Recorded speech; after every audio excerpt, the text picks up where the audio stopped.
এমনই একটা যুগে আমাদের নবী মুহাম্মদ সাল্লাল্লাহু আলাইহি ওয়াসাল্লাম জন্ম নিয়েছিলেন। আমরা একটু দরুদ পড়ি, বলি সাল্লাল্লাহু আলাইহি ওয়াসাল্লাম। আমাদের নবী সাল্লাল্লাহু আলাইহি ওয়াসাল্লাম কিন্তু একদম একটা পুত পবিত্র সমাজে জন্ম নেন নাই। এমন না যে তিনি এমন একটা সমাজে জন্ম নিয়েছেন যেটা পুরো পাপ মুক্ত, নট অ্যাট অল। বরং তিনি এমন একটা যুগে জন্ম নিয়েছেন যেটা পাপে ভর্তি, আমাদের মতোই। কিন্তু এরপরেও তিনি নিজে কখনো শিরকের সাথে যুক্ত হন নাই, সুদের সাথে, মাদকের সাথে, জিনার সাথে, গোত্রীয় হানাহানির সাথে তিনি কখনো সম্পৃক্ততা রাখেন নাই। তার মানে আমরা যে অনেকে যুগের দোহাই দেই, সমাজে দোহাই দেই, সমাজে দোহাই দিয়ে বলি যে এই সমাজটা এমন, আমি আবার কিভাবে আউট অফ দ্য সোসাইটি থাকতে পারি, এই লজিক তো আসলে টিকবে না আল্লাহর কাছে। আল্লাহ রাব্বুল আলামিনের হাবিব মুহাম্মদ সাল্লাল্লাহু আলাইহি ওয়াসাল্লাম এইরকম একটা সমাজে বেড়ে উঠেছিলেন। তারপরে আল্লাহ রাব্বুল আলামিন যেহেতু তাকে নবী বানাবেন, বা আগে থেকেই আল্লাহ পাকের তাকদিরে এটা লেখা আছে, তাই তিনি সমাজের এই জাহিলিয়াতগুলো থেকে নিজেকে সেভ করতেন, বাঁচিয়ে রাখতেন। হেরা গুহায় একা একা বসে থাকতেন, এগুলো কিন্তু আমরা দেখে আসছি আর কি। মানে কেন তিনি হেরা গুহায় একা বসে থাকতেন? তিনি কি ওখানে গিয়ে আসলে কোনো তপস্যা ধ্যান করতেন? আসলে ব্যাপারটা এমন না। তিনি সমাজের এই অরাজকতাগুলো দেখে নিজে খুব কষ্ট পেতেন। যেমন আপনি যদি 100% ইসলাম ফলো করা শুরু করেন, পাশের বাসায় যদি ধুমধারাক্কা গান বাজে, আপনার খারাপ লাগবে, আপনি মানে এম্বারাসড ফিল করবেন, খুবই রাগ উঠবে আপনার, মনে হবে যে কানটা বন্ধ করে রাখি, অথবা গিয়ে ওদেরকে শাসাই। নবী সাল্লাল্লাহু আলাইহি ওয়াসাল্লাম যখন দেখছেন সমাজের মধ্যে এইরকম সমস্যা, ওনার কাছে সমাজটা তখন ভালো লাগছিল না। দ্যাট ইজ ওয়াই তিনি ওখান থেকে কাট অফ হয়ে হেরা গুহায় গিয়ে তিনি রাত কাটানো শুরু করলেন এবং আল্লাহকে ডাকা শুরু করলেন, আল্লাহ কিভাবে আমি এই সমাজটাকে, সোসাইটিকে চেঞ্জ করব। তখনই আল্লাহ পাক সূরা আলাকের এই যে 5টা আয়াত নাজিল করেছেন যে পড়ুন আপনি আগে। এখানে আমাদেরকে বুঝতে হবে, আল্লাহ পাক প্রথমে বলেন নাই যে এই সোসাইটি চেঞ্জ করতে চাও তুমি, তাহলে তুমি আগে নামাজ পড়ো, তুমি আগে সুদ খেও না, তুমি আগে মূর্তি পূজা ছেড়ে দাও, তুমি আগে এদের সাথে সশস্ত্র যুদ্ধ করো। আল্লাহ রাব্বুল আলামিন এমন কোনো কথাই বলেন নাই। মেয়েদেরকে পর্দায় রাখো, এমন কোনো কথা আল্লাহ পাক প্রথমে নাজিল করেন নাই। আল্লাহ পাক বরং বলছেন তুমি পড়ো। আর এমন একজন মানুষকে আল্লাহ পাক এই কথা বলছেন যিনি আদতে লিখতেও জানেন না, পড়তেও জানেন না। আমাদের নবী সাল্লাল্লাহু আলাইহি ওয়াসাল্লামকে বলা হয় উম্মি নবী, অর্থাৎ তিনি স্বাক্ষর করতে পারতেন না। আমরা যেমন এখন শিক্ষার মানদণ্ড ফিক্স করেছি, কে কত বেশি সাইন করতে পারে, 76%, 86%, 56%, এটা শিক্ষার মানদণ্ড না। নবী সাল্লাল্লাহু আলাইহি ওয়াসাল্লাম নিজে নাম সিগনেচার করতে পারতেন না, তারপরেও তিনি এই মহাবিশ্বের সবচেয়ে জ্ঞানী মানুষ। তাহলে শিক্ষার মানদণ্ড আসলে কি? তা আমরা একটা বাইরের চোখ দিয়ে ওয়ার্ল্ডটাকে দেখতেছি আর কি। নবী সাল্লাল্লাহু আলাইহি ওয়াসাল্লামকে আল্লাহ পাক বললেন পড়ুন। নবীজি বলছেন, ওই সময়ও বলছেন মা নবী কারি, আমি তো পড়তে জানি না। তখন জিবরাইল আলাইহিস সালাম তাকে চেপে ধরলেন খুব শক্ত করে, আবার ছেড়ে দিয়ে বলছেন ইকরা, পড়ুন। তিনি আবারও বলছেন মা নবী কারি, আমি তো পড়তে জানি না, আমি তো পড়তে শিখি নাই কখনো, আমি তো আলিফ বা তা চিনি না। আবার চিপে ধরলেন শক্ত করে, তিনি বলছেন আমার মনে হয় জীবনটা বের হয়ে যাবে, এত শক্ত করে ধরেছেন। ছেড়ে দিলেন, ছেড়ে দিয়ে বললেন ইকরা বিসমি রাব্বিকাল্লাযী খালাক, পড়ুন আপনার রবের নামে যিনি আপনাকে সৃষ্টি করেছেন। মানে পড়া আপনাকে আপনার রবই শিখাবেন ইনশাআল্লাহ। জ্ঞান তাহলে কার পক্ষ থেকে আসবে? আল্লাহর পক্ষ থেকে জ্ঞান আসে। তার মানে ইকরা বিসমি রাব্বিকাল্লাযী খালাক, প্রত্যেকটা ইউনিভার্সিটির বাইরে এই জিনিসটা লেখা আছে।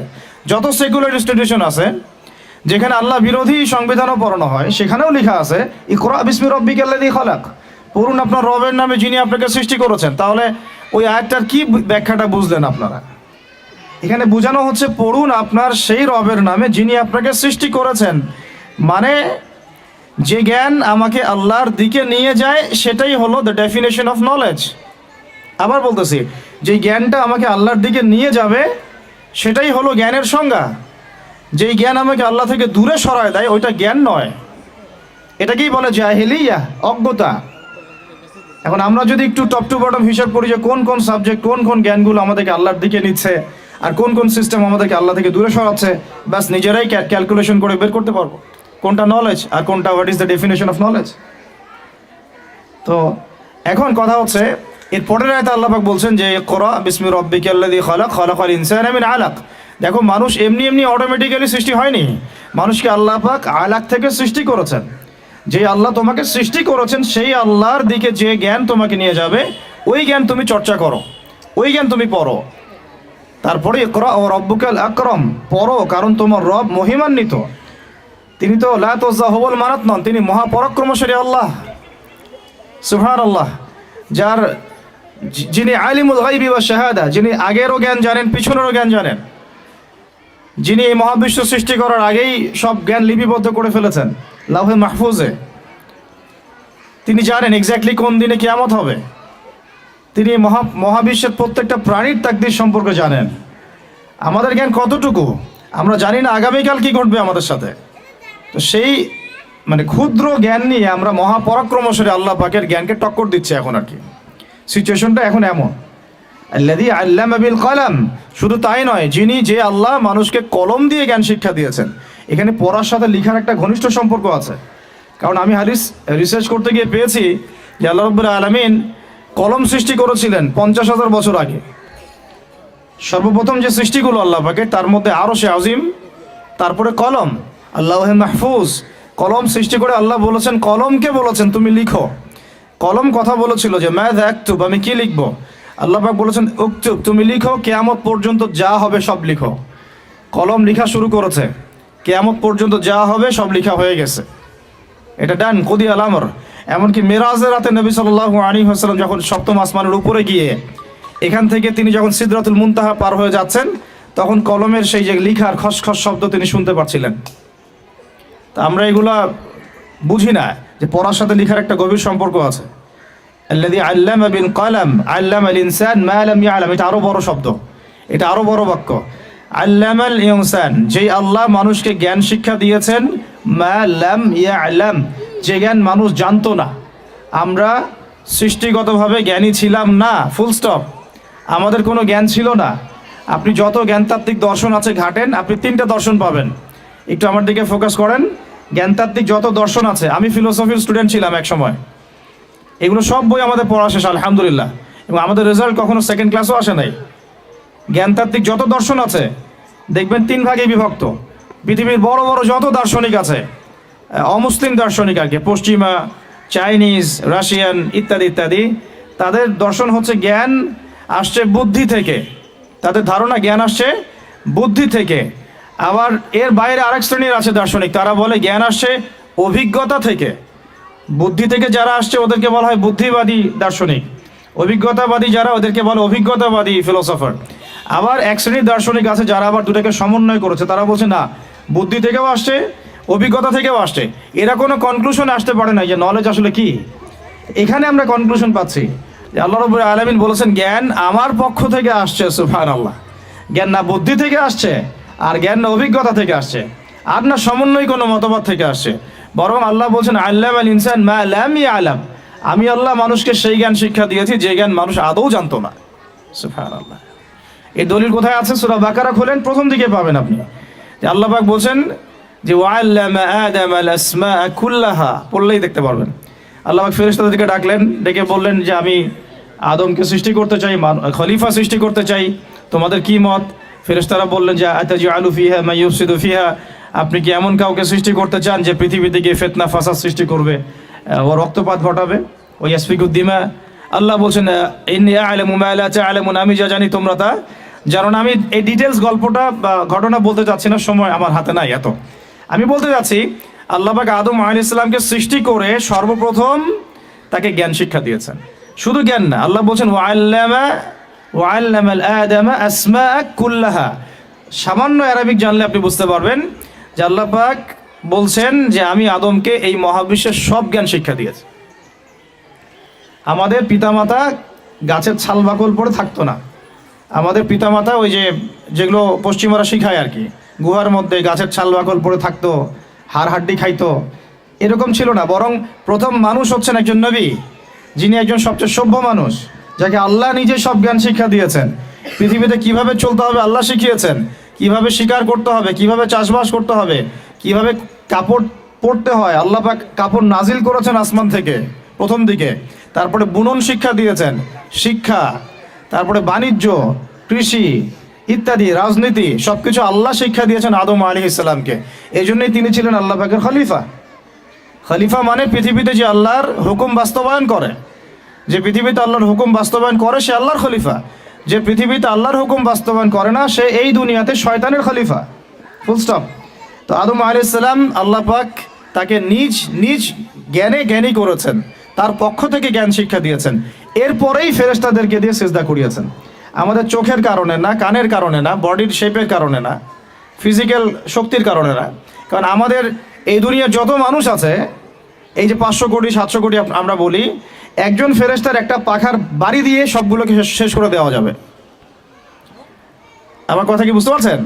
আল্লাহ পাকের এত শক্তিশালী মালায়েকা আছে, এত শক্তিশালী আছে, যারা এই পৃথিবীর একটা অঞ্চলকে শুধু পাখা দিয়ে উঠিয়েছিলেন। জর্ডানের এই জর্ডান জায়গাটার, ডেড সি, মৃত সাগর, এই জায়গাটার ওইখানে থাকতো সাদুম নামে এক গোত্র, যারা ছিল সমকামী, মানে হোমোসেক্সুয়াল, এখনকার শরীফ শরীফার মতো আর কি। তো আল্লাহ পাক তাদেরকে এইভাবে ফেরেশতার ডানায় উঠিয়ে উপর থেকে পাথর নিক্ষেপ করে থ্যাতলা করে উল্টা দিকে দাফন করেছেন একজন ফেরেশতার পাখা দিয়ে, জিবরাইল আলাইহিস সালাম। তো তাহলে ফেরেশতাদেরকে আল্লাহ পাক যে বললেন আদমকে সিজদা করো, এটা কিসের মানদণ্ডে? ফিজিক্যাল স্ট্রেংথের, নাকি স্ট্রাকচারের, নাকি অন্য কিছু? অবশ্যই এটা জ্ঞানের মানদণ্ডের। কারণ ফেরেশতারা সেই নাম বলতে পারেন নাই যেটা আদম আলাইহিস সালাম বলে দিয়েছেন। ফেরেশতারা সেই নাম বলতে পারেন নাই যেগুলো আদম আলাইহিস সালাম বলে দিয়েছেন, কারণ আল্লাহ পাক তাদেরকে ওটা শিখান নাই, আমাদেরকে শিখিয়েছেন। তাহলে দেখুন, আমরা সম্মানিত হয়েছি জ্ঞানের মানদণ্ডে। আর এই জ্ঞান এসেছে কার পক্ষ থেকে বলেন? আল্লাহর পক্ষ থেকে। তাহলে আমরা এখন জ্ঞানের উৎসও জানলাম, সংজ্ঞাও জানলাম। জ্ঞান কি? জ্ঞান মানে সেটাই যে আল্লাহর পক্ষ থেকে আসে, যা আমার ইহকালীন কল্যাণ করবে, পরকালে মুক্তি দিবে। শুধু ইহকালীন কল্যাণ যদি করে তাহলে এটাকে আমরা বলি বস্তুবাদিতা, মেটেরিয়ালিজম। আপনারা অনেকে শিক্ষিত মানুষ এখানে, সবাই জানেন, এগুলো বোঝেন। এটাকে বলি বস্তুবাদিতা বা মেটেরিয়ালিজম, যেটা আমার দুনিয়ার কল্যাণে কাজে দিবে। ফর এক্সাম্পল টেকনোলজি, আমার সায়েন্স, আমার মেডিকেল সায়েন্স, আমার ইঞ্জিনিয়ারিং, এগুলো জ্ঞান, অবশ্যই জ্ঞান, উপকারী জ্ঞান, বাট এটা আমার পরকালে কোনো কাজ নাই। দুনিয়ার জন্য যদি এটা উপকারী হয়, কোরআন সুন্নাহর সাথে সাংঘর্ষিক না হয়, ইটস ওকে, আমরা এটা নিতে পারবো এই পর্যন্ত। যদি আবার সাংঘর্ষিক হয়ে যায়, ফুল স্টপ, তখন আবার নেওয়া যাবে না। তো এটাও জ্ঞানের একটা অংশ, এটাও জ্ঞানের একটা পার্ট। আর আরেকটা পার্ট হচ্ছে যেটা আমাকে হেয়ার আফটার, পরকালে আমাকে মুক্তি দিবে। এটা কিন্তু বস্তুবাদী জ্ঞান আমাকে দিতে পারবে না। এটা কোন জ্ঞান দিবে? আল্লাহর ওহী ভিত্তিক কোরআন এবং সুন্নাহর জ্ঞান। তাহলে জ্ঞানের ডেফিনেশন জানলাম, জ্ঞান কাকে বলে সেটাও জানলাম, কার পক্ষ থেকে আসছে সেটাও জানলাম। এখন শোনেন যে এই জ্ঞানটা প্রত্যেক নবী, আম্বিয়া কেরাম চর্চা করেছেন। আদম আলাইহিস সালাম থেকে শুরু করে মুহাম্মদ সাল্লাল্লাহু আলাইহি ওয়াসাল্লাম পর্যন্ত। আমরা যে বলি, অনেকেই বলি 1,24,000, কেউ বলে 2,24,000, সংখ্যাটা আল্লাহ ভালো জানেন। যত নবী রসুলকে আল্লাহ পাঠিয়েছেন ওই আসমানি জ্ঞান দিয়েই পাঠিয়েছেন, যেই জ্ঞানকে আমরা বলি ওয়াহি। এক সময় ছিল তাওরাত, দেন জাবুর, ইনজিল, কোরআন। এভাবে প্রত্যেক যুগে যুগে আল্লাহ পাক নবী রসুল পাঠিয়েছেন, তাদের কাছে আল্লাহ পাক জ্ঞান পাঠিয়েছেন, ওয়াহি পাঠিয়েছেন, আসমানি কিতাব পাঠিয়েছেন। আল্লাহ বলছেন ওয়ালিকুল্লি কওমিন হাদ, আমি প্রত্যেক কওমের মধ্যেই হেদায়েত দাতা পাঠিয়েছি। তারা মানুষকে জ্ঞান শিক্ষা দিতেন, আত্মশুদ্ধি অর্জন করাতেন, দুনিয়ার জন্য যা করলেন সেটাও শিক্ষা দিতেন, পরকালের জন্য যেটা করলেন সেটাও শিক্ষা দিতেন। এটা ছিল আর কি কমপ্লিট কোড অফ সিলেবাস আর কি, দ্য সিলেবাস অফ এডুকেশন, এরকম ছিল। এখন আবু জেহেলের যুগটার কথা একটু ভুলে গেছেন কিনা একটু মনে করেন তো। ওই যে সমস্যাগুলোর কথা বললাম, ওই যে প্রবলেমসগুলোর কথা বললাম আমরা, আচ্ছা বাচ্চারা ওদের মতো থাক, আমরা আমাদের আলোচনায় যাই। ওই আবু জেহেলের যুগটার কথা আমি যে বললাম আপনাদেরকে, একটু আমি মনে করাই দিই যে ওই যুগটা কি পরিবর্তন হয়েছিল কি হয় নাই বলেন? কতদিন লাগছে সময়? কে বলতে পারবেন? 23 বছর। কতদিন? 23 বছর। আমাদের সবারই নবী সাল্লাল্লাহু আলাইহি ওয়াসাল্লামের জীবনীটা অন্তত একবার পড়া উচিত। 23 বছর সময় লেগেছে তার এই সমাজটা পরিবর্তন করতে। এখন আমি যদি বলি 23 বছর আগের আর পরের মক্কাকে আপনি একটু কম্পেয়ার করেন। 23 বছর আগের মক্কায় যে পাপগুলোর কথা বললাম আমি, জাহেলিয়াতগুলোর কথা বললাম, ঠিক 23 বছর পরের মক্কায় কি এগুলোর কোনো অস্তিত্ব আছে বলেন? 23 বছর পরের মক্কায় কোনো শিরক পাবেন? কোনো মূর্তি পূজা, কোনো নারীর শ্লীলতাহানি, রেপ, ধর্ষণ, জিনা, ব্যভিচার, মাদক, গোত্রীয় হানাহানি বা সুদ, কোনো কিছু ছিল না। তারপরে আমরা এই যুগটাকে সবচেয়ে শ্রেষ্ঠ যুগ বলে স্বীকার করতে এখন চাচ্ছি না, আধুনিকতার দোহাই দিয়ে আর কি, সো কল্ড। দেখুন এই 23 বছরের নবী সাল্লাল্লাহু আলাইহি ওয়াসাল্লাম পানি পড়া খাওয়ায় বেড়ান নাই মানুষকে। তিনি মানুষকে খালি ফু দিয়ে বের হন নাই, তিনি শুধু তাসবিহ দানা নিয়ে সুবহানাল্লাহ সুবহানাল্লাহ, আলহামদুলিল্লাহ আলহামদুলিল্লাহ, আল্লাহু আকবার এমন করেই তার জিকির করে শেষ করেন নাই। মসজিদের কোনায় তিনি সবসময় বসে থাকেন নাই। 23 বছরে তিনি কিন্তু মানুষের উপর কোনো জাদু বা সেহের করেন নাই। এই 23 বছরে তিনি কিছু কাজ করেছেন, যার ফলশ্রুতিতে এই সমাজটা 23 বছরের মধ্যে টোটালি চেঞ্জ হয়ে গেছে। এবং সেই কাজটা তিনি করেছেন মূলত কোরআন কেন্দ্রিক এবং তার সুন্নাহ কেন্দ্রিক। কি কাজ করেছেন? ফার্স্ট অফ অল তিনি প্রত্যেকটা মানুষের ভিতরের আকীদা পরিবর্তন করেছেন, তাদেরকে কোরআন শিক্ষা দিয়েছেন, তার সুন্নত শিক্ষা দিয়েছেন, আত্মশুদ্ধি শিক্ষা দিয়েছেন, আদব শিক্ষা দিয়েছেন। আত্মশুদ্ধি শিক্ষা দিয়েছেন, আদব শিক্ষা দিয়েছেন। রিজিকের হারাম থেকে মানুষকে বের করেছেন, সামাজিক জাহিলিয়াতগুলোকে দূর করেছেন, সৎ কাজে আদেশও যেমন করেছেন, একই সাথে অ্যাট দ্য সেম টাইম অন্যায় কাজে নিষেধও করেছেন। তিনি মানুষকে আল্লাহর ইবাদতের দিকে ডেকেছেন, একই সাথে তিনি কিন্তু মানুষকে গায়রুল্লাহর ইবাদত থেকেও বাইরে বের করে এনেছেন। তিনি প্রয়োজনে সবর করেছেন, কখনো গালি খেয়েছেন, কখনো মার খেয়েছেন, কখনো দেশ থেকে চলেও গেছেন, কখনো তায়েফে গিয়েছেন, কখনো সাহাবীদেরকে আবিসিনিয়ায় পাঠিয়েছেন, কখনো নিজে আবার মদিনায় হিজরত করেছেন। মদিনায় গিয়ে কখনো আবার তিনি রাষ্ট্র কায়েম করেছেন, কখনো আবার তাকে যুদ্ধ করতে হয়েছে, কখনো তিনি আবার সেনাবাহিনী গঠন করেছেন, সারিয়া অভিযান করেছেন, বদরের মাঠে গিয়েছেন, উহুদে গিয়েছেন, খন্দকে গিয়েছেন, হুদাইবিয়ার সন্ধিতে তিনি মেনে নিয়েছেন। পরে আবার মদিনায় ফেরত গিয়ে খায়বার আক্রমণ করেছেন। পরে আস্তে আস্তে পররাষ্ট্রনীতি অ্যাপ্লাই করে মক্কা বিজয় করে পুরো মক্কায়, জাজিরাতুল আরবে তিনি দিনটা প্রতিষ্ঠা করেছেন। ওই 23 বছর পরের মক্কায় আপনি কিন্তু আর কোনো রকম জাহিলিয়াত দেখছেন না। তাহলে আমরা বলতে পারি পুরো বিষয়টা কিন্তু সম্ভব হয়েছে ওই একটা শব্দ থেকে শুরু হয়েছে, ইকরা মানে পড়ুন। এমন কোনো সাহাবী আপনি দেখাতে পারবেন না যে সাহাবী কোরআন তেলাওয়াত করতে জানতেন না। এমন কোনো সাহাবী আপনি খুঁজে পাবেন না যিনি কোরআনের অর্থ জানতেন না। এমন কোনো মহিলা সাহাবীও আপনি পাবেন না যিনি কোরআন জানতেন না, হাদিস জানতেন না, উসুল বুঝতেন না, ফিকহ বুঝতেন না, মাসলা মাসাইল বুঝতেন না, আকীদা ঠিক ছিল না, ইত্যাদি ইত্যাদি। এমন কোনো মানুষ আপনি তখন খুঁজে পাবেন না। তো এখন এটা আমাদের সমাজের মৌলিক সমস্যা। আর এখন যদি আপনি 90% মুসলিমের এই বাংলাদেশে সার্চ করেন, যদিও এটা এখন 90% নাই, অলমোস্ট 80% চলে আসছে, বিকজ দিন দিন আমাদের এখানে খ্রিস্টানদের সংখ্যা বাড়ছে, আর কি কাদিয়ানিদের সংখ্যা বাড়ছে, আরও অন্য জাতিদের সংখ্যা বাড়ছে, বিকজ অফ আমাদের শীতনিদ্রা। আমরা বলি আমরা এখন শীত নিদ্রায় আছি, আর কি আমরা পড়ে আছি জিলাপি, খোরমা, বিরিয়ানি, হাত বাঁধা, আমিন জোরে আসতে ইত্যাদি নিয়ে। এদিকে মাশাআল্লাহ নাউজুবিল্লাহ যা কাজ হওয়ার হয়ে যাচ্ছে, যা ধ্বংস হওয়ার সেটা হয়ে যাচ্ছে। তো এখন কথা হচ্ছে যে এই যে পরিবর্তনটা নবী সাল্লাল্লাহু আলাইহি ওয়াসাল্লাম করলেন, আমরা যদি এখন আমাদের দেশের দিকে তাকাই, ধরে নিলাম 90%ই মুসলিম দেশ। আপনি 90% মুসলিমের মধ্যে 80% দেখবেন নামাজই পড়ে না, 80% মেয়ে দেখবেন পর্দা নাই, 80% ফ্যামিলির মধ্যে প্রপার ইসলাম প্রতিষ্ঠা নাই, 80% মুসলমান আমাদের দেশে বিশুদ্ধ করে কোরআন তেলাওয়াত করতে পারে না। 80% মুসলমান দেখবেন জাকাত ফরজ হয়েছে যাদের, তারা জাকাত দেয় না। রমজান মাসে সওমও অনেকে রাখেন না। আমরা সৎ কাজে আদেশ সবাই করি না, অসৎ কাজে নিষেধের তো প্রশ্নই ওঠে না, সৎ কাজে আদেশও সবাই করি না। আবার আমরা যারা ধর্মতাত্ত্বিক কথা বলছি দাড়ি টুপি নিয়ে, আমাদের মতো ডিভাইডেশনের অভাব নাই।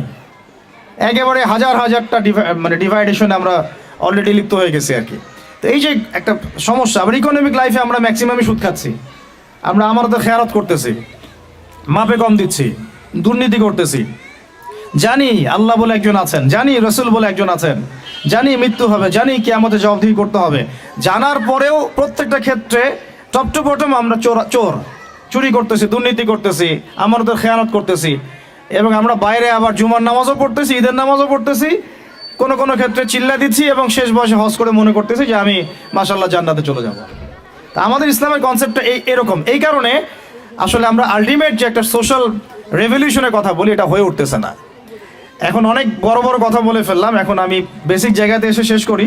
দেখেন নবী সাল্লাল্লাহু আলাইহি ওয়াসাল্লামের এই যে ভিত্তিটা, বেসটা সমাজ সংস্কারের, এটা তার ইন্তেকালের সাথে সাথে কিন্তু শেষ হয়ে যায় নাই, শেষ হয়ে গিয়েছিল কি, বরং তারপরে 4 খলিফার যুগ আসছে। কত খলিফা বলেন? আপনারা তো জানেন অনেকেই। আবু বকর রাদিয়াল্লাহু আনহু প্রায় 2-2.5 বছর শাসন করেছেন। তখন কি ওটা চেঞ্জ হয়ে গিয়েছিল, আবার জাহিলিয়াতে চলে গেছিল? না, ওই জায়গা ছিল, বরং আরও ডেভেলপ করেছে। তারপরে ওমর রাদিয়াল্লাহু আনহু 10 বছর, এই 10 বছরকে বলা হয় বিশ্বের ইতিহাসের সেরা শাসন। আজ পর্যন্ত কেউ এটা প্রতিষ্ঠা করতে পারেনি, পেরেছে? আধুনিক রাষ্ট্র ব্যবস্থা প্রত্যেকটাই ওমর রাদিয়াল্লাহু আনহু থেকেই আসছে, প্রত্যেকটা মন্ত্রণালয় পর্যন্ত। এরা এটা স্বীকার করতে চায় না। আমার সাথে যদি বসে ডিবেট আমি প্রমাণ করে দেখাবো ইনশাআল্লাহ। তারপরে আসছে উসমান রাদিয়াল্লাহু আনহুর 12 বছর, আরও ডেভেলপ করেছে। তারপরে আসছে আলী রাদিয়াল্লাহু আনহুর প্রায় 2-2.5-3 বছর। ওই সময় একটু গৃহযুদ্ধ হয়েছিল, এটা সাহাবীদের ব্যাপার, আমরা এগুলো নিয়ে কোনো মন্তব্য করব না। সাহাবীদের মধ্যে যত কনফ্লিক্টই হোক না কেন, আমরা তাদেরকে নিয়ে কোনো মন্তব্য করতে যাব না। এটা আকিদার খেলাফ আহলে সুন্নাহ ওয়াল জামাত। তো 4 খলিফার 30 বছরে ইসলাম আরও আগায় গেছে, পিছায় নাই, কিন্তু এক পাও পিছায় নাই, আলহামদুলিল্লাহ। এরপরে কি ইসলাম থেমে গেছে? না। এরপর আসছে উমাইয়াদের শাসন।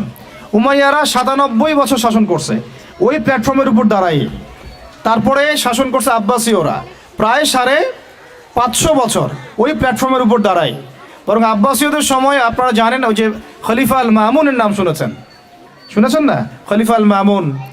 তো তখন দেখা যায় যে বাইতুল হিকমা, আমরা যেটাকে বলি দ্য নলেজ অফ উইজডম, বাগদাদে প্রতিষ্ঠা করা হয়েছিল। পৃথিবীর ইতিহাসে এইরকম সমৃদ্ধ বিশ্ববিদ্যালয় লাইব্রেরি কখনো হয় নাই, যেটা 1258 সালে এই তাতার মঙ্গলরা এসে ধ্বংস করেছিল। ওখানে প্রায় 6 লক্ষ কিতাব ছিল। ওই 6 লক্ষ কিতাবকে তারা পুড়িয়েছে, এই ইউফ্রেটিস নদীতে ফেলে দিয়েছে। ওই কিতাবগুলো এখনও পাওয়া যায় নাই। না জানি এই কিতাবে কী কী জ্ঞান ছিল আমরা জানিও না, কিন্তু এগুলো এখন আনা হয়নি, পাওয়া যায়নি। আর ওরা আমাদের সভ্যতা ধ্বংস করে দিয়েছিল। এই যে মঙ্গলরা, তাতারিরা, হালাকু খায়, চেঙ্গিস খানের বংশধর যারা, তো এগুলো হয়েছে হিস্ট্রিতে। ওই জ্ঞানতাত্ত্বিক রেভলিউশনের উপর দাঁড়াই, ইকরা বিসমি রব্বিকাল্লাযী খালাক, ওর উপর দাঁড়াই এই যে আমাদের খলিফারা শাসন করেছেন এভাবে। তারপরে আসছে মামলুকরা। মামলুকদের হাতে আবার এই যে আপনার এই যে কি যুদ্ধটার নাম, যেটা ইয়াদের সাথে হয়েছে, এই মঙ্গলদের সাথে, আইন জালুত, এটার নাম হচ্ছে আইন জালুতের যুদ্ধ। এই যুদ্ধে আবার মঙ্গলরা পরাজিত হয়েছে, তখন মঙ্গলদের দাপটটা কমে যায়। তারপরে আবার শাসন করেছে আইয়ুবীরা। আইয়ুবীদের মধ্যে আছে সালাউদ্দিন আইয়ুবীর নাম শুনেছেন, যার হাতে বাইতুল মুকাদ্দাস জয় হয়েছিল। তারপরে শাসন করেছে এদিকে ফাতেমিরা, মোগলরা করেছে। তারপরে ওইদিকে কর্ডোভার দিকে আন্দালুসিয়ায় মুসলিমরা শাসন করেছে, এইদিকে আবার উসমানীয়রা শাসন করেছে। এইভাবে প্রায় 1250 বছর পুরো মুসলমানরা বিশ্বে শাসন করেছে ওই জ্ঞানতাত্ত্বিক বিপ্লবের উপর দাঁড়ায়। তারা জাহিলিয়াতে ফিরে যায় নাই। যখনই মুসলমানরা ইমান দুর্বল হয়ে গেছে, আমল দুর্বল হয়ে গেছে, আপনার তাসকিয়া দুর্বল হয়ে গেছে, হারাম রিজিক খাওয়া শুরু করেছে, দুনিয়াদার হয়ে গেছে, আমাদের চেতনা শেকড় ভুলে গেছে, হ্যাঁ, আমাদের মানে ইকোনমি নষ্ট হয়ে গেছে, পলিটিক্যাল অ্যাফেয়ার্সের গন্ডগোল চলে আসছে, তখন থেকে আস্তে আস্তে আমরা আবার এই ডমিনেটেড হয়ে গেছি। একে লাস্ট আমি হিসাব করেছি প্রায় 220 বছরে, 220 বছরে এই ফরাসি বিপ্লবের পর থেকে আমাদের অধঃপতনের সময়টা শুরু হয়েছে। কারণ কি? অনেক কারণ। এই অনেক কারণের মধ্যে অন্যতম একটা কারণ হচ্ছে শিক্ষা ধ্বংস। আজকে যেহেতু আমরা এডুকেশন নিয়ে কথা বলছি, অন্য টপিকগুলো আমার টাচ করার দরকার নাই। অনেক কারণ। এই আমাদের যে লাস্ট 220 বছরে এই অধঃপতন, যে এখন আমাদেরকে নামাজের মাসালা শেখাতে হয়, ওজুর মাসালা শেখাতে হয়, আমাদের ছেলে মেয়েদেরকে ওমর, খালিদ, হামজার নাম শোনাতে হয়, চিনাতে হয়, হ্যাঁ, ইতিহাস জানাতে হয়, ফিকের মাসালা শেখাতে হয়। কোরআন তেলাওয়াত করতে পারে না 80% মানুষ। ওজু মাসালা, গোসলের মাসালা, ফরজ, ওয়াজিব, সুন্নত, মুস্তাহাব জানে না। 80% জেনারেল লাইনে পড়ে, তারা নামাজের মাসালা বুঝতেছে না। মানে এখন যে একটা পুরো ম্যাসাকার অবস্থা, এটা লাস্ট 220 বছরে এমনি হয় নাই। বেশ কিছু কারণ আছে। তার মধ্যে আমি একটা কারণ ফাইন্ড আউট করেছি, সেটা হলো এই ইকোনমিক কারণ, একটা পলিটিক্যাল কারণ, একটা হচ্ছে সাংস্কৃতিক আগ্রাসন, একটা হলো কাফেরদের দৌরত্ব, একটা হলো আমাদের চেতনা মানে নষ্ট হয়ে যাওয়া, শেকড় থেকে দূরে সরে আসা। সবচেয়ে বড় কথা, আল্লাহ এবং তার রাসূলের সাথে যে প্রতিশ্রুতি দিয়েছিলাম আমরা, এখান থেকে আমরা খেয়ানত করেছি আর কি, খেয়ানতকারী, মূল কথা এইটা। তো এখন কথা হচ্ছে এই লাস্ট 200 বছর আবার কিভাবে এডুকেশনটা নষ্ট হয়ে গেল, কিভাবে, এটা একটা পয়েন্ট। এই পয়েন্টটা আমি আপনাদেরকে জাস্ট 2 মিনিটে বোঝাচ্ছি। এডুকেশনটা নষ্ট হয়ে যায় নাই, বরং এডুকেশনটা কি হয়েছে? এডুকেশনটা মেরুকরণ হয়েছে। এডুকেশনটার কি হয়েছে বলেন? মেরুকরণটা কি? মেরুকরণ মানে হচ্ছে যে আমরা এটাকে শিক্ষা, যে আসলে শিক্ষাই, ইসলামী শিক্ষাও শিক্ষা, ইংরেজি শিক্ষাও শিক্ষা, ম্যাথামেটিক্সও শিক্ষা, সায়েন্সও শিক্ষা, আর্টসও শিক্ষা, কমার্সও শিক্ষা, যতক্ষণ না সেটা কোরআন সুন্নাহর সাথে সাংঘর্ষিক হয়, সব কিছুই জ্ঞান।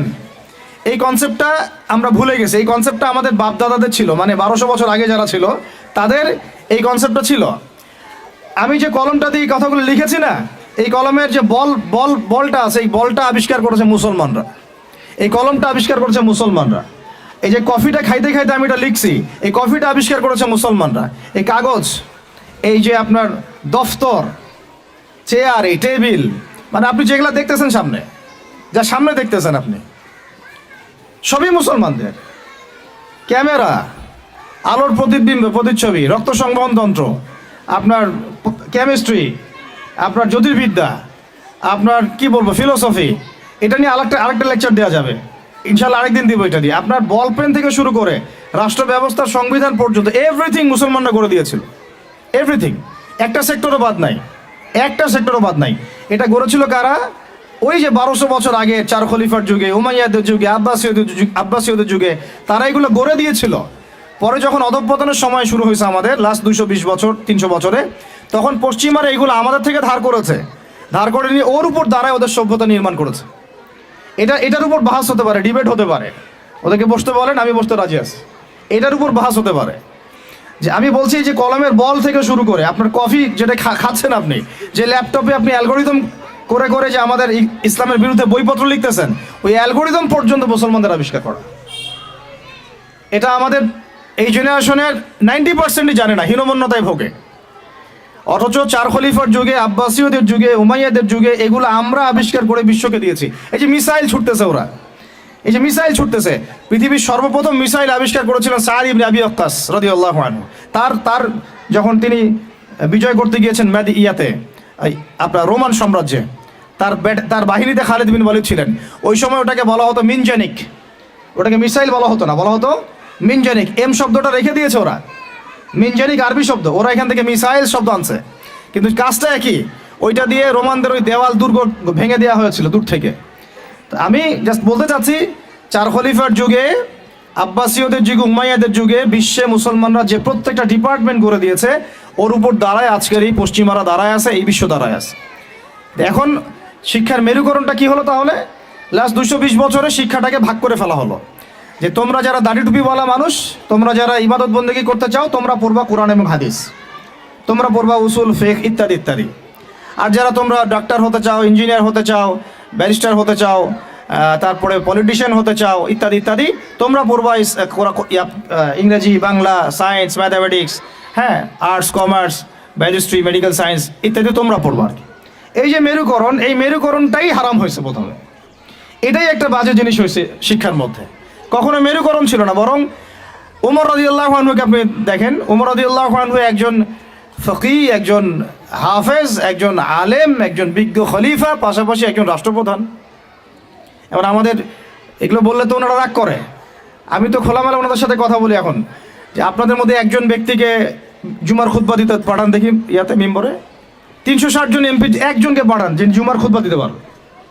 দাঁড়ায় বলবে ইন্নাল হামদুলিল্লাহ নাহমাদুহু ওয়া নাস্তাঈনুহু মান ইয়াহদিহিল্লাহু ফালা মুদিল্লা লাহু ওয়া মান ইউদ্লিল ফালা হাদিয়া। আরবি দিয়ে জাস্ট 5টা মিনিট আপনি খুতবা দিবেন, জুমার খুতবা, এজ এ রাষ্ট্রপ্রধান। দেখেন পারে নাকি? 1200 বছর যিনি খলিফা তিনি খুতবা দিয়েছেন, তিনি ছিলেন ফকিহ, তিনি ছিলেন আলেম, তিনি ছিলেন বিজ্ঞ পণ্ডিত, তিনি হাফেজ। এই 1250 বছরে যিনি ফিলোসফার, তিনি এদিকে আবার মুহাদ্দিস। যিনি মেডিকেল সায়েন্সের দক্ষ, তিনি আবার এদিকে হাফেজ, সেখানে কারি, সেখানে আলেম। এই শিক্ষার বিভক্তিটা আমাদের মধ্যে ছিল না। সেকুলার কনসেপ্টগুলো যখন আসছে এই লাস্ট 200-300 বছরে, তখন থেকে আস্তে আস্তে শিক্ষাটাকে এভাবে ভাগ করে আমরা একাকার করে ফেললাম। এখন একজন মসজিদের ইমাম সাহেবকে আপনি যদি জিজ্ঞাসা করেন যে সিরিয়ার রাজধানীর নাম কি, বলতে পারবে না অনেকেই। অর্থনীতির এটা কি, বিটকয়েন কি জিনিস, ও বলবে এটা আবার কি জিনিস। ক্রিপ্টোকারেন্সি কি, বলবে এটার নাম তো জীবনে শুনি নাই, অথচ এটা ইকোনমিক্সের একটা বেসিক জিনিস। ইনফ্লেশন কি দেখবেন অনেকেই বলতে পারতেছে না, কিন্তু সে দাওরাত হাদিস পাস করেছে, ইফতা দিয়েছে, তাখাসসুস করেছে। তাহলে শিক্ষাটাকে আমরা এভাবে ভাগ করে ফেললাম। এদিকে আবার যারা জেনারেল লাইন আমরা পড়েছি, ধরেন জিজ্ঞাসা করেন যে ফরজ গোসল কেমন করে করতে হয়, সবাই ফরজ গোসল করি, কিন্তু আমরা যারা ম্যাচিউরড এবং ম্যারিড, অনেকেই মাসালা ভুল আছে। অনেকেই পর্দা করে, পর্দার ফরজগুলো বলতে পারবে না। নামাজ, সবাই নামাজ পড়ে, নামাজের আরকান আহকামগুলো বলতে পারতেছে না। আমাদের এই যে ইয়াং জেনারেশন যারা স্কুলে, কলেজ, ইউনিভার্সিটিতে পড়েন, আপনি সবাইকে ধরে ওযুর খালি 4টা ফরজ জিজ্ঞাসা করেন, ওযুর 4 ফরজ কি বলো দেখি, দেখবেন বলতে পারতেছে না। এই যে অবস্থাটা, এটা কি আপনাদের কাছে মনে হয় এমনি হঠাৎ করে হয়েছে? নো, এটা বিগত 100-200 বছরের ওদের মেহনতের ফসল।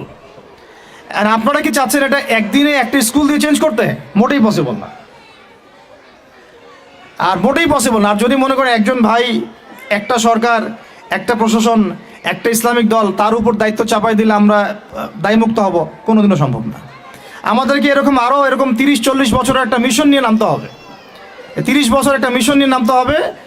30 ইয়ার্সে আমরা কোন জেনারেশন দেখতে চাই। এই আমার মেয়েটার বয়স যখন এখন বয়স ওর 5 বছর 6 বছর, ওর বয়স যখন 20 বছর হবে তখন আমি ওকে কোন জায়গায় দেখতে চাই, এবং এই 15 বছর আমি কিভাবে পড়ালে ওকে আমি ওই জায়গায় নিতে পারবো, এই ফিকিরটা আমাদেরকে করতে হবে। এখন কাজ মোটামুটি করা হয়ে গেছে, খালি দরকার সমন্বয়, এই দুইটাকে সর্বোচ্চ সমন্বয় করা। এখন সমন্বয় আবু তোহা আদনান ভাই করবে না, সমন্বয় মিজানুর রহমান আজহারি ভাই করবে না, সমন্বয় বাংলাদেশের শিক্ষামন্ত্রীর দিকে তাকায় থেকে লাভ নাই, সমন্বয় অমুক হুজুর তমুক দল তারা করবে না। সমন্বয়ের দায়িত্ব আপনার সবার, আপনাদের সবার, কারণ সন্তান তো আপনার ফিকির কি, আপনার চিন্তা কি। আমরা সবাই রেডিমেড পাইলে সেখানে গিয়ে একটা জিনিসকে মানে নার্সিং করতে চাই, যে ওরা করুক তারপরে গিয়ে আমি জয়েন হব না, এই চিন্তাটাই ত্যাগ করতে হবে। আপনাদেরকেই তৈরি করতে হবে প্ল্যাটফর্ম, আপনাদেরকে প্ল্যাটফর্ম তৈরি করতে হবে। আমি খোলামেলা কথা বলতেছি, আপনাদেরকে জায়গা দিতে হবে রংপুরে। যদি রংপুরে চান যে এরকম কোনো স্কুল না, এটা তো স্কুল একটা বিগিনিং, প্লে থেকে 5 পর্যন্ত, ওরা মাস্টার্স পড়বে না, মাস্টার্স পরীক্ষা দিবে না, ওই পর্যন্ত তো আরও 15 বছর বাকি আছে। এই 15 বছরও তো এই লাইনে গেলে ওকে জানোয়ার বানায় দিবে। এই 15 বছর যদি এই লাইনে যায়, দেখা এমন হতে পারে ও সমকামী হয়ে গেছে, ও কয়দিন পরে এসে একটা ছেলেকে বিয়ে করে এসে বলবে যে ও তো মনে মনে মেয়ে তাই বিয়ে করছি, তখন আপনি মুখ দেখাবেন কিভাবে? এমন তো হইতেই পারে, অস্বাভাবিক কিছু না, এগুলো হচ্ছে তো এখন। তো এখন আমি খোলামেলা কথা বলতেছি যে এই দায়িত্বটা আমার বা আমাদের একার নয়। ভুল ধরা যাবে অনেক, আমাদের সীমাবদ্ধতার শেষ নাই, ভুলের কোনো শেষ নাই, স্বীকার করতেছি। এরা চেষ্টা করতেছে, কিন্তু আমি জানি চেষ্টাটা মানে প্রয়োজনের তুলনায় নিতান্তই কম। আমাদেরকে সবাই মিলে চেষ্টা করতে হবে। আগে দরকার জায়গা, যদি আপনার জায়গা থাকে বা আপনাদের যদি জায়গা থাকে, আগে আপনারা জায়গা দেন রংপুর শহরে। কারণ আমরা চাই না যে কোনো জায়গায় কারো বাসায় ভাড়া নিয়ে আমাকে প্রতিষ্ঠান করতে হয়, এটা আমি চাই না। এটা আমরা কেন করবো এটা? আমরা যদি আমাদের বাচ্চাদের ফিউচারের জন্য উদ্বিগ্ন থাকি, তাহলে আপনারও তো উদ্বিগ্ন হওয়া উচিত। আপনার যদি 100% জমি থাকে, 10% দিয়ে দেন, 20% দিয়ে দেন, 50% ওয়াকফ করে দেন। এটা আপনার কেয়ামতের জন্য, কেয়ামতের মাঠ পর্যন্ত জারিয়া হয়ে থাকবে ইনশাআল্লাহ। এটা তো আমার দায়িত্ব না, এটা আপনারও দায়িত্ব। আপনার যদি ব্যালেন্স থাকে, আপনি এখানে কন্ট্রিবিউট করেন, বিল্ডিং নির্মাণ আপনি করেন। আমার কাছে বলেন ভাই আপনি কি দিতে পারবেন, আমি আপনাকে পুরো সিলেবাস করে দিতে পারবো ইনশাআল্লাহ, একদম প্লে থেকে নিয়ে মাস্টার্স পর্যন্ত। আমি কিন্তু এমনি কথাগুলো বলি নাই। আমাকে যদি গভর্নমেন্ট এখনও ডাকে কল করে উপরের লেভেল থেকে, আমি বলছি 5 বছর সময় নেব, খালি জাস্ট 5 বছর সময় নিব ইনশাআল্লাহ। আমাকে 100 জনের প্যানেল দিয়ে দেন, পুরো শিক্ষা সিস্টেম চেঞ্জ করে দেওয়া যাবে ইনশাআল্লাহ। আল্লাহ পাক আমাদেরকে বুদ্ধি প্রতিবন্ধী হিসেবে তৈরি করেন নাই। যারা আছে এদের মাথায় কি আছে, এরা কি পাস করে আসছে, এটা আমরা খুব ভালো করে জানি, আমরা খুব ভালো করে জানি। কিন্তু আমরা অন্যকে আন্ডারএস্টিমেট করতে যাচ্ছি না, আমাদের নিজেদের উপর কনফিডেন্স আছে আমাদের, এটাকে চেঞ্জ করা খুবই সম্ভব, ভেরি মাচ পসিবল। এই ক্লাস 5 পর্যন্ত বাচ্চাদেরকে যদি আমরা এভাবে গড়ে তুলতে পারি, আস্তে আস্তে পর্যায়ক্রমে 8, 9, 10 এভাবে গিয়ে আমরা ইনশাল্লাহ মাস্টার্স পর্যন্ত যেতে পারবো ইনশাল্লাহ। আর যদি দেখা যায় না এই সিস্টেমে পারছি না, তাহলে কোনো সমস্যা নেই, আমরা এটার নাম মাদ্রাসা দিয়ে দিব, কোনো সমস্যা নাই। তোহা জিন্নুরাইন ইসলামিক স্কুলের দরকার নাই, আমার তোহা জিন্নুরাইন ইসলামিক মাদ্রাসা থাকলেও চলবে, স্কুলই হতে হবে শেষে, নট নেসেসারি। আমার দরকার সিলেবাসটা কি, আমি পড়াচ্ছি কি, আমার এনভায়রনমেন্ট কি, আমার বাচ্চারা খেলতেছে কি না, ভালো খাচ্ছে কি না, ওর পরিবেশ কেমন, এটা মূল কথা, আমার টাইটেলটা মূল কথা না। আর এই প্রজেক্টটা আমরা চাই সারা বাংলাদেশের 64টা জেলায় একটা করে বড় বড় ইউনিভার্সিটি হোক, এবং 68,000 গ্রাম বাংলায় একটা করে মক্তব হোক। তাহলে দেখবেন আগামী 20 বছরে আমি ইনশাআল্লাহ আপনাদেরকে একটা প্রজন্ম করে দিতে পারবো ইনশাআল্লাহ। তবে এই দায়িত্বটা কিন্তু আমার একার না, আমি আপনাদেরকে উদাত্ত আহ্বান খোলামেলা বলতেছি, আপনাদেরকে আগে আসতে হবে। জায়গা থাকলে জায়গা দেন, আপনাদের অর্থের কন্ট্রিবিউশন করতে পারেন সেটা করেন, যদি আপনি ব্যালেন্স দিতে পারেন সেটা করেন, ফাইন্যান্সে হেল্প করতে পারেন সেটা করেন। যদি আপনি এটা এত কিছু না পারেন, আপনার কিছু একটা বিল্ডিং আছে, আল্লাহর জন্য দিয়ে দেন। এটা আপনি আমাদেরকে দিচ্ছেন না, আল্লাহর জন্য দিচ্ছেন। আপনি যদি এটাও না পারেন, অন্তত তাহাজ্জুদে আমাদের জন্য দোয়া করেন, অন্তত দোয়া করেন, অথবা বুদ্ধি দেন, পরামর্শ দেন, বা ধৈর্য ধরে সবর করে আমাদের সাথে থাকেন, থেকে 10টা বছর ওয়েট করেন, দেখেন কি হয়। আমার শুধু আমার মেয়েকে নিয়ে ফিকির না তো, এই প্রত্যেকটা বাচ্চা আমার বাচ্চা, আল্লাহর কসম করে বলতেছি। প্যালেস্টাইনে যখন আমরা দেখি যে আমাদের এক একটা বাচ্চা না খেয়ে মারা যাচ্ছে, তখন আমার নিজের যৌবনের উপর আমার ধিক্কার আসে, যে আমি যুবক হয়ে এখানে বসে আছি, আর আমি এই মানে কেবল মন্দের ভালো কিছু কাজ করার চেষ্টা করতেছি, অথচ আমাদের এই যে কচিকাচা বাচ্চাগুলো প্রত্যেকদিন বোমের শিকার হচ্ছে। ধিক্কার আমাদের যৌবনের উপরে, ধিক্কার আমাদের ক্ষমতার উপরে, আর ধিক ওইসব রাজতন্ত্রের উপরে, যাদের ভিত্তির উপর দাঁড়ায় ওই কাজগুলো তারা করতেছে। তা আমি বলতে গেলে অনেক বেশি আবেগী হয়ে যাই, তো ওইদিকে আমি যাচ্ছি না। বাচ্চাদের ক্ষুধা পাইছে, আমি শেষ করে দিচ্ছি। আমি জাস্ট আপনাদেরকে 10টা নসিহা করব, জাস্ট পয়েন্ট বাই পয়েন্ট। আমি ফজরের পরে এটা বসে লিখেছিলাম। আপনারা এই 10টা কাজ কখনো ছাড়বেন না। আমাকে ওয়াদা করেন এই 10টা কাজ আপনারা বাচ্চাদের ফিউচারের স্বার্থে কখনো ছাড়বেন না ইনশাআল্লাহ। আমার 1 মিনিট শেষ করে দিচ্ছি। আমার আহ্বান আপনাদের প্রতি একটাই, যে দায়িত্ব এটা আমাদের একার না। ইসলামিক স্কুল করা চারটাখানি কথা না। আমরা এমন একটা সমাজে বাস করি, ভালো কিছু দেখলেই বিভিন্ন লকব লাগায় দেওয়া শুরু করি। কালকে যদি আমাকে একটা লকব লাগায় দেয়, আপনি তো কিছু করতেও পারবেন না। অতএব এই কাজটা আমার একার নয়, এই কাজটা আমাদের সবার। ভালো কিছু দেখলেই আমরা ট্যাগ লাগানো শুরু করি। আর আমাদের ভিতরে যে শত্রুটা আছে, এরা থাকলে বাইরের শত্রুর দরকারই নাই।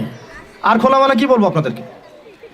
ইসলামিক স্কুল করাটা মূল উদ্দেশ্য না আমাদের উদ্দেশ্য হচ্ছে ইসলামিক ইউনিভার্সিটি করা, প্রত্যেক জেলায় অন্তত একটা করে, যেখানে একটা বড় ক্যাম্পাস থাকবে, আবাসিক জায়গা থাকবে, নুরানি থেকে শুরু করে নাজেরা, হিপস, একদম দাওরা ইফতা পর্যন্ত, পাশাপাশি প্লে থেকে মাস্টার্স পর্যন্ত, এই দুটাকে কম্বাইন করা হবে ইনশাআল্লাহ। এটার জন্য আপনাদের পক্ষ থেকে আমাদের দরকার সহযোগিতা। আমি এভাবে কিন্তু কখনো এভাবে সহযোগিতা কখনো অনলাইনেও চাই না, অফলাইনে বলিনি কখনো। যতটুকু পারছি আমরা নিজেদের মতো করে করছি, বাট এটা আমার একার পক্ষে আর পসিবল না, আমাদের পক্ষে মোটেই পসিবল না। আমাদের বড় জায়গা দরকার, মাঠ দরকার, এরা খেলবে, আবাসিক জায়গা দরকার। তারপরে এদের ধরেন যে ভালো ভালো টিচার আনবো, আমাকে ভালো স্যালারি দেওয়া লাগবে। আমি যদি ট্রেনার আনতে চাই, আমাকে আরও ভালো স্যালারি দিতে হবে। আমার দরকার উন্নত পরিবেশ, হাইলি রেকমেন্ডেড একটা ক্যাম্পাস। আমার দরকার স্থায়ী ক্যাম্পাস, যেটা আমাদের স্থায়ী তোহা জিন্নুরাইন অ্যারাবিক মাদ্রাসার নামে ওয়াকফ করা, যেখানে অন্য কারো হস্তক্ষেপ থাকবে না। যে আমাদেরকে বাড়ির মালিক বললেই 2 দিন পর বলতে পারবে না যে কালকে ছেড়ে দেন বাড়ি, পরশুদিন ছেড়ে দেন বাড়ি, মানে মগের মূল্য। একটা প্রতিষ্ঠান মুহূর্তের মধ্যে তো ছেড়ে দেওয়া যায় না। একটা স্বপ্ন নিয়ে আমরা দাঁড়াইছি এখানে। তো এগুলো যারা বুঝে না, তাদের সাথে তো আমাদের কথা বলে লাভ নয়। যারা বুঝেন তাদের প্রতি আমার উদাত্ত আহ্বান, আপনারা আপনাদের জায়গা থেকে আগায় আসেন ইনশাআল্লাহ। এটা আমাদের জন্য না, আপনি আপনার সন্তানের জন্য, এই সমাজের জন্য, এই জাতিকে ভালো কিছু দেওয়ার জন্য, একটা প্রজন্ম বিনির্মাণের স্বার্থে আপনারা আমাদের সাথে থাকবেন ইনশাআল্লাহ। এটা আমরা আশা করি আপনাদের কাছে। তো আমার 10টা নসিহত হচ্ছে, 1, যে আমাদের বাচ্চাদেরকে ওদের লক্ষ্যটাকে স্থির করাবেন। ওদের জীবনের লক্ষ্যটাকে 1 নাম্বার, ওদের জীবনের লক্ষ্য হবে জান্নাত। এবং আমাদের বরেণ্য যে মানে সিংহ পুরুষরা আছেন উম্মার, ওদেরকে চিনাই দিবেন, ওদের মতো ওদেরকে হতে বলবেন। তোমাকে হামজার মতো হতে হবে, তোমাকে খালিদের মতো হতে হবে, তোমাকে ওমর ইবনে খাত্তাবের মতো হতে হবে, তোমাকে আলী ইবনে আবি তালেবের মতো হতে হবে, তোমাকে মারিয়াম আলাইহিস সালামের মতো হতে হবে, তোমাকে আয়েশার মতো হতে হবে।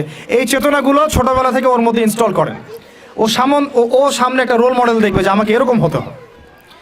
এইসব ক্যাটরিনা সব ফেলান, এগুলা টরিমনি সব ফেলান, এগুলো বাদ দেন। যা চলতেছে যে সাকিব টাকিব সব বন্ধ করেন, এইসবে কোনো ফিউচার নাই। এসব ফিউচার হয়তো দুনিয়াতে কিছু দিতে পারে, কিন্তু পরকালে আল্লাহ পাকের আযাব গজব থেকে বাঁচার কোনো অপশন নাই। 2 নাম্বার, সন্তানকে নিজের মনে করবেন না। সন্তানকে মনে করবেন এটা আল্লাহর আমানত আপনার কাছে।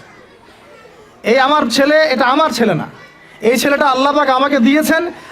বিশ্বাস করেন, আমরা তো ওকে নেওয়ার জন্য চেষ্টাও করি নাই। এমন হয়নি আপনাদের সময়? সন্তান না চেষ্টা করতো সন্তান আসে নাই? কোনো ক্ষেত্রে এমন হয়েছে সন্তান নষ্ট করার মানুষ চেষ্টা করছে, তাও সন্তান আল্লাহ দিয়েছেন। সন্তান আমার না, সন্তান আল্লাহর দেওয়া, আমার কাছে আমানত।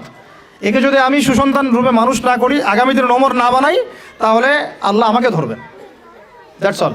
1 নাম্বার, সন্তানকে ওর গন্তব্য চেনাবেন, ওকে আমাদের সিংহ পুরুষদেরকে পরিচয় করাই দিবেন, ওর মতো তাদের মতো হতে বলবেন। এবং সন্তানকে আপনার নিজের মনে করবেন না, সন্তানকে মনে করবেন আল্লাহর দেওয়া জাস্ট একটা আমানত। 3 নাম্বার, সর্বোচ্চ সেরা কারিকুলাম যারা দিচ্ছে ওই রকম প্রতিষ্ঠানে আপনি ওকে পড়াবেন। এরকম প্রতিষ্ঠান যদি সরকার দেয় তাহলে সরকারি প্রতিষ্ঠানে পড়াবেন, আমার কোনো সমস্যা নেই। যদি না দেয় তাহলে বেসরকারি, আর যদি বেসরকারিও না থাকে তাহলে আমরা গড়ে তুলবো ইনশাআল্লাহ তাআলা। 3 নাম্বার হচ্ছে এটা, 3 নাম্বার। 4 নাম্বার, আল্লাহর ওয়াস্তে, এটা আমি প্রথমে বলতে চাইছিলাম, আল্লাহর ওয়াস্তে ডিভাইসের এডিকশন থেকে বাচ্চাদেরকে বাঁচান। ডিভাইসের এডিকশন এত মারাত্মক যে আমি নিজে এখন কোরআনের আয়াত ভুলে যাচ্ছি দিন দিন। এই ডিভাইস আমার হাতে যেটা আছে, এটা একটা পয়জন, এটা একটা হিপনোটাইজ করার যন্ত্র মানুষকে। এই মোবাইলের এডিকশন থেকে বাচ্চাদেরকে বাঁচাবেন আল্লাহর ওয়াস্তে। যদি আপনি বাচ্চাকে হাফেজ বানাতে চান, আলেম বানাতে চান, কারি বানাতে চান, মুহাদ্দিসা বানাতে চান, এটা হাতে থাকলে আপনি পারবেন না। এটাতে এডিক্টেড হয়ে গেলে আপনি কোনোভাবেই বাচ্চাকে মেমোরি ধরে রাখতে পারবেন না। বহু হাফেজে কোরআন ভুলে গেছে দিন দিন এটার কারণে। এটার মধ্যে অ্যাডাল্ট্রি অনেক কিছু আছে, ওরা এগুলো বোঝে, ওরা এগুলো এখন বোঝে, কিন্তু ওরা ছোট নাই এখন। এগুলো একটা কার্টুন দেখতে গিয়ে ওরা 10টা দেখে ফেলবে, আজে বাজে জিনিস দেখে ফেলবে। এটার মানে ব্যবহারটাকে নিয়ন্ত্রণ করেন, ডিভাইস এডিকশনটা বন্ধ করেন। আল্লাহ পাক তৌফিক দান করেন, আমিন। 5 নাম্বার হচ্ছে ম্যানুফ্যাকচার্ড কোনো খাবার বাচ্চাদেরকে খাওয়াবেন না। ফিজিক্যালি ওদেরকে ফিট রাখার চেষ্টা করবেন। ম্যানুফ্যাকচার্ড খাবার মানে একটু আগে দেখলাম যে বাইরের খাবারগুলো এটা খাচ্ছে, চিপস টিপস ইত্যাদি, এগুলা ওর হজম শক্তি নষ্ট করবে, ফিজিক্যাল স্ট্রেংথ নষ্ট করবে, ওর মেমোরি শার্প হতে দিবে না, ওকে ভিতর থেকে ওই যে একটা শব্দ একটু আগে বলেছে এক ভাই যে ব্রয়লার মুরগি বানাই দিবে, আসলেই তাই বানাই দিবে। আমরা ঢাকা শহরে যখন থাকি, ছেলেপেলেদের 15 বছরের ছেলের ভুঁড়ি দেখলে আমাদের মনে হয় যে কী একটা অবস্থা। ফাস্টফুড, পিৎজা, বার্গার, কফি, এইগুলাই ওদের জীবন। তো এইরকম হইলে এই ছেলেপেলেগুলো না ফিজিক্যালি স্ট্রং থাকতে পারবে না মেন্টালি। আর মনে রাখবেন, কোরআনে আল্লাহর কিতাবের মধ্যে আল্লাহ পাক নেতৃত্ব দেওয়ার 2টা গুণাবলী বলেছেন। কয়টা বলেন? মাত্র 2টা। নেতৃত্ব দেওয়ার জন্য ওই রকম জায়গায় যেতে হলে 2টা গুণাবলী এনশিওর করতে হয়। একটা হচ্ছে ফিজিক্যাল স্ট্রেংথ, একটা হচ্ছে ইলমের স্ট্রেংথ। বাস্তাতাম ফিল জিসমি ওয়াল ইলম আও বাস্তাতাম ফিল ইলমি ওয়াল জিসম, মানে জ্ঞানে এবং দৈহিক শক্তিতে বলীয়ান হওয়া। ছোটোবেলা থেকে খাবারে যদি আপনারা সচেতন না হন, এই বাচ্চারা বড় হয়ে দেখবে যে 15, 20, 30 বছরেই ভেঙে পড়ে গেছে। আমরা এটা চাই না। বিশুদ্ধ খাবার এবং ম্যানুফ্যাকচার্ড খাবার ত্যাগ করা, বাইরের খাবার বন্ধ, এবং যে রুট লেভেল থেকে ভালো খাবার এনে ওদেরকে খাওয়াবেন। পরিষ্কার পরিচ্ছন্নতাকে সর্বোচ্চ গুরুত্ব দিবেন, নিট অ্যান্ড ক্লিন থাকবে আর কি। আমার সাথে আমার পরিবারের যে মাঝে মাঝে যে একটু মিষ্টি ঝগড়া হয়, আমার একটা জিনিস নিয়ে ঝগড়া হয় যে বাচ্চারা পরিষ্কার না কেন, চকচকা না কেন, একদম সবসময় চকচকা থাকবে। না হলে এই যে হাত দিয়ে এটা ধরতেছে, পেটে হাত দিয়ে, মুখে হাত দিবে, পেটটা নষ্ট হয়ে যাবে। বাচ্চাদের হাইজেনিক পরিবেশ দিতে হবে। আল্লাহ পাক তৌফিক দান করেন। এটা হলো 5। 6 নাম্বার হচ্ছে নিয়মিত ওদেরকে খেলতে দিবেন। এটা আমি নিজে লিখেছি, কারণ ছোটোবেলায় আমরা অনেক খেলাধুলা করেছি। আমি একটু বুঝাই জাস্ট 1 মিনিটে। যত বেশি খেলবে তত সোয়েট হবে, মানে ঘামবে। যত ঘামবে তত ক্লান্ত হবে, ঘামবে তত কোলেস্টেরল কমে যাবে, ব্লাড সার্কুলেশনটা খুব ভালো হবে। তারপরে যত খেলবে ও টায়ার্ড হবে, তখন ও খাবে বেশি, মানে ভালো জিনিস খাবে বেশি, রুচি বাড়বে। যত ভালো খাবে ঘুম তত ক্লিয়ার হবে, যত ক্লিয়ার হবে ওর ব্রেন তত শার্প হবে, যত শার্প হবে ও অল্প সময়ে যা পড়তে পারবে, যা মুখস্থ করতে পারবে, এটা 10 ঘন্টায় আপনি পারবেন না। বিশ্বাস করেন, আমি আমার স্টুডেন্ট লাইফে কোনোদিনও মনে হয় 2 থেকে 3 ঘন্টার বেশি পড়ি নাই, কোনোদিনও না, কোনো পরীক্ষার আগেও না, এসএসসি, এইচএসসি, ইন্টার, মাস্টার্স, কোনো পরীক্ষার আগেও না। আমার তো মনে আছে যে আমি ওই ইন্টারমিডিয়েট পরীক্ষার আগে আমরা ভিডিও গেম খেলতে গেছিলাম, মোস্তফা, মনে আছে আপনাদের? মনে নেই অনেকে। ওই যে কাচারি বাজারে আগে এখানে একটা গেমিং জোন ছিল, আপনাদের অনেকে মনে আছে যারা আমার এজের আছেন, মনে নেই আপনাদের? হ্যাঁ ভাই, জানেন তো, বাক্সের মধ্যে থাকতো, হ্যান্ডেল থাকতো। কালকে পরীক্ষা বলছে, পরীক্ষা দূর, কিসের পরীক্ষা? আমার ইংরেজি আগে পড়া আছে, আমার পড়া লাগবে না, এত কনফিডেন্স, বিকজ 1 ঘন্টা পড়ছি, আমার হয়ে গেছে। তো এই হলো অবস্থা। মানে বাচ্চাকে খেলতে দিতে হবে, খেলতে দিলে ওর ব্রেন ডেভেলপমেন্টে অনেক কাজে দিবে, ক্ষুধা বাড়বে, ঘুম ভালো হবে, ইনশাআল্লাহ তাআলা ওরা পড়া দ্রুত মনে রাখতে পারবে ইনশাআল্লাহ তাআলা। 7 নাম্বার হচ্ছে ভাই, এটা আমাদের ভাই বোনদের জন্যে, যে পারিবারিক বন্ধনটা ভালো রাখেন। যে পরিবারে হাজব্যান্ড ওয়াইফের বন্ধন ভালো না, ওই পরিবারে ভালো সন্তান গড়ে উঠবে না। ওর অনেক কিন্তু দেখবেন যে মানে মেন্টালি অনেক ডিপ্রেসড হয়ে যাবে। পারিবারিক বন্ডিংটা খুব ইম্পর্টেন্ট। এই জন্য আমরা দোয়া করি আল্লাহ পাক যেন সবার মধ্যে পারিবারিক বন্ডিংটা ভালো রাখেন এবং পারিবারিক কলহ থেকে আল্লাহ পাক আপনাদেরকে হেফাজত করেন, আমিন। আর অ্যাটলিস্ট বাচ্চাদের সামনে এগুলো করবেন না। যদি ঝগড়া হয় বা কথা কাটাকাটি হয়, অ্যাটলিস্ট বাচ্চাদের সামনে করবেন না। এগুলো বাচ্চাদের শিশু মনে অনেক প্রভাব ফেলে। আপনার ওমর রাদিয়াল্লাহু আনহুর ঘটনা জানেন তো? উনি এত কঠোর কেন জানেন? আপনারা যে বলেন উনি কঠোর মানুষ ছিলেন, কেন জানেন? উনার বাবা তাকে ছোটবেলায় কঠিন শাসন করতেন, কঠিন শাসন। ঠিক আমি এরকম একটা পরিবেশে বড় হয়েছি। যারা খুব কঠিন শাসনে বড় হয় তারা হয় 2 রকম হবে। হয় তারা নষ্ট হয়ে যাবে, অথবা তারা উম্মাকে নেতৃত্ব দিবে। 2টার একটা। হয় তারা খুব মানে মেন্টালি খুব ডিপ্রেসড হয়ে যাবে, অথবা দেখা যাবে যে তারা কঠোরতার কারণে ওরা দেখবেন ইনশাআল্লাহ ইসলামকে নেতৃত্ব দিচ্ছে বা আল্লাহর বিধানের উপর কঠোর হয়ে গেছে। তো আপনারা পরিবারের মধ্যে একটা হৃদ্যতার বন্ধন রাখবেন, যাতে করে পারিবারিক বন্ধন ঠিক থাকে। বাচ্চাদের সামনে অ্যাটলিস্ট কোনো রকম কোলাহল বা ঝগড়াঝাটি বা গায়ে হাত তোলা বা যে সমস্যাগুলো আমাদের সমাজে হচ্ছে, এগুলো যেন কখনো না হয়। আল্লাহ পাক যেন আপনাদের পরিবারের বন্ধনটাকে সুন্দর রাখেন, আমিন। আর 8 নম্বরটা হচ্ছে বাবাদেরকে বলছি আমি, যে বাবাদের উচিত হবে মাদের দায়িত্ব না শুধু সন্তানদেরকে সময় দেয়া, বাবাদেরকে সন্তানদেরকে সময় দিতে হবে। Because because brother, you are not a money making machine at all. আপনি মানি মেকিং কোনো মেশিন না। আপনার কাজ শুধু টাকা আর্ন করা না তো, আপনার আমার কাজ হচ্ছে বাচ্চাকে সময় দেয়া। কোরআন আপনি খোলেন, কোরআনের মধ্যে আপনি মা এবং ছেলের কোনো কনভারসেশন পাবেন না। আমার জ্ঞান ক্ষুদ্র, যদি থাকে আমাকে জানায়েন, যে কোনো জায়গায় যদি থাকে, কোনো জায়গায় যদি পান মা এবং ছেলের কনভারসেশন আমাকে জানায়েন। আমি কোথাও কোরআনে মা এবং ছেলের কোনো কনভারসেশন পাই নাই, মা এবং সন্তানের কোনো কনভারসেশন পাই নাই। আমি যদি ভুল হই বা আমার যদি জানা না থাকে আপনি আমাকে জানাই দিন। আমি সব জায়গায় পাইছি বাবা ছেলে, বাবা ছেলে, বাবা ছেলে, বাবা এবং ছেলের কনভারসেশন। তার মানে কোরআন আমাদেরকে হেদায়েত দিচ্ছে যে বাবাদেরকে সময় দিতে হবে ছেলেদেরকে। ইউসুফ তার বাবার সাথে কথা বলছেন, ইউসুফের বাবা তার ছেলের সাথে কথা বলছেন, লুকমান আলাইহিস সালাম তার ছেলেকে নসিহত করছেন, ইব্রাহিম আলাইহিস সালাম তার ছেলেকে বলছেন আমি তোমাকে জবাই করার স্বপ্ন দেখেছি। মা ছেলের কনভারসেশন খুব পাওয়া যায় না। আমি জানি না, কোনো জায়গায় থাকতে পারে, থাকলে আমাকে জানায়েন, কিন্তু আমি পাইনি কখনো। তো বাবাদেরকে বলবো আপনি সন্তানকে সময় দেন, because you are not a money making machine at all.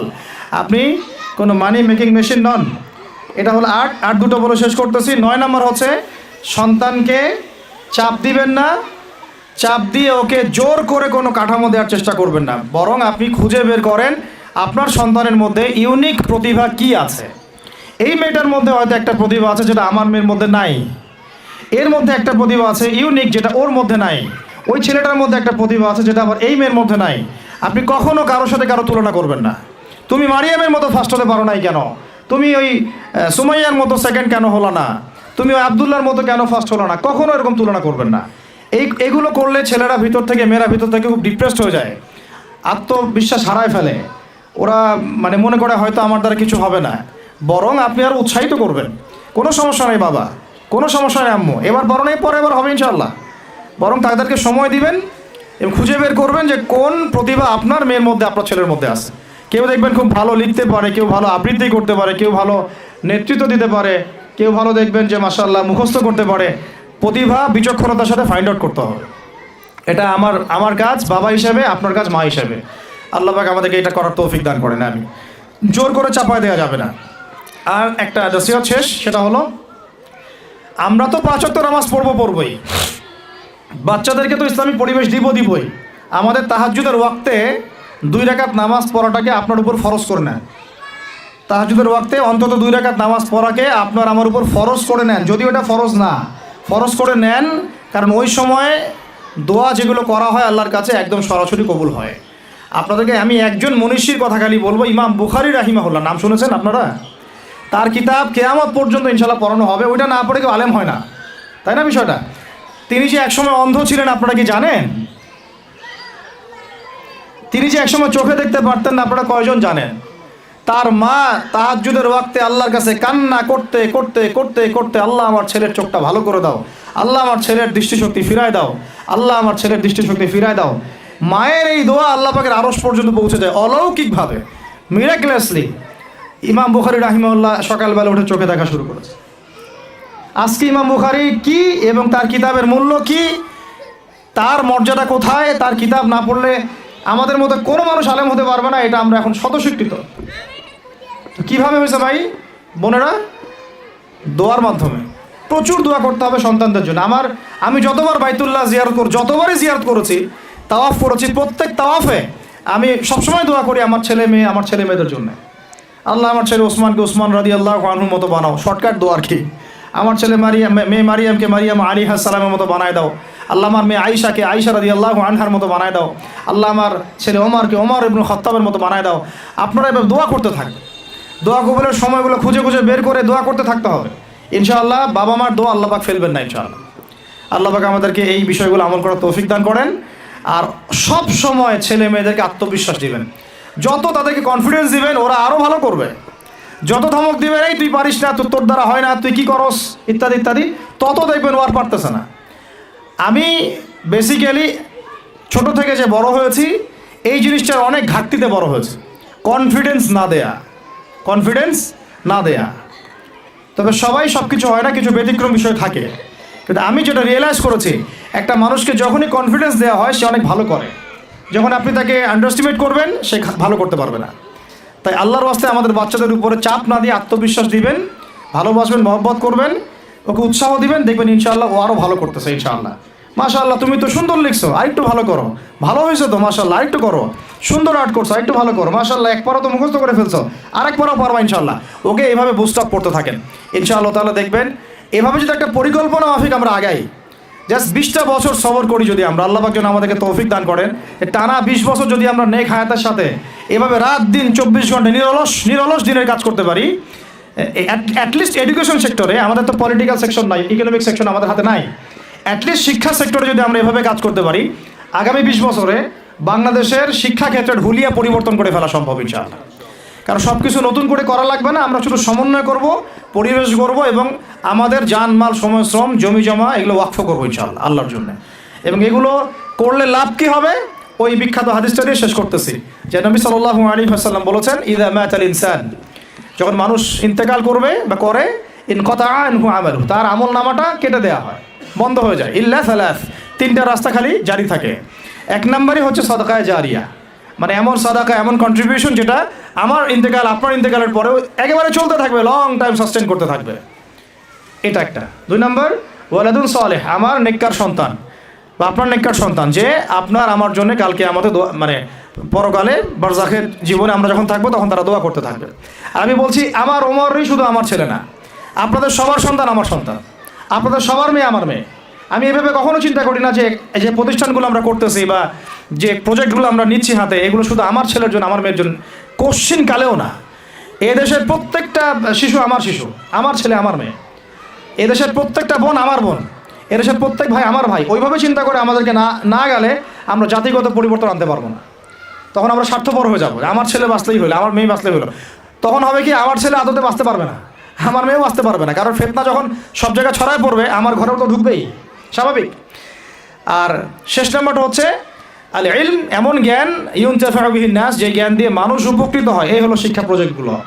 তো আল্লাহ পাক এই হাদিসটার উপর আমাদের সবাইকে আমল করার তৌফিক দান করেন, আমিন। আর আমি লম্বা করছি না, আপনাদের অনেকেই ক্ষুধার্ত, আমাদের বাচ্চারা ক্ষুধার্ত।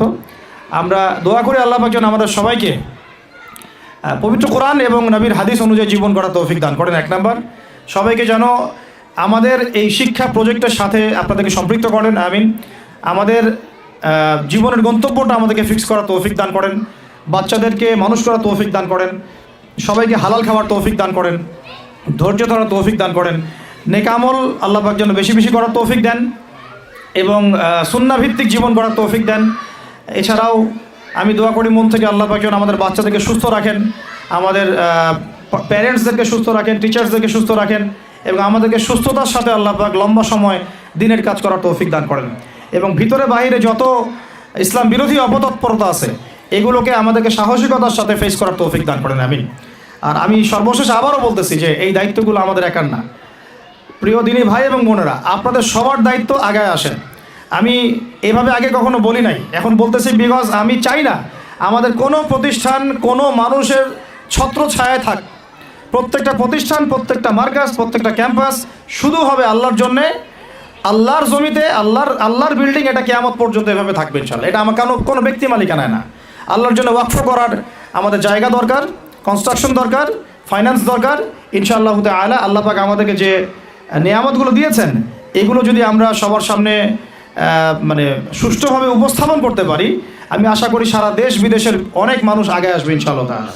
আল্লাহ পাক আমাদেরকে প্রত্যেকটা বিভাগীয় শহরে এরকম প্লে থেকে নিয়ে মাস্টার্স পর্যন্ত, দ্যাট মিনস নুরানি থেকে নিয়ে ইফতা পর্যন্ত এইরকম একটা ক্লাসিক্যাল প্রতিষ্ঠানগুলো, মার্কাজগুলো গড়ে তোলা তৌফিক দান করেন, আমিন। আমি আজকের মতো এখানে শেষ করছি। আকুলু কওলি হাযা আস্তাগফিরুল্লাহ লি ওয়া লাকুম ওয়া লিসাইরিল মুসলিমিন। বারাকাল্লাহু লানা ওয়া লাকুম বিল আয়াতিল হাকীম। ইন্নাহু তাআলা জাওয়াদুন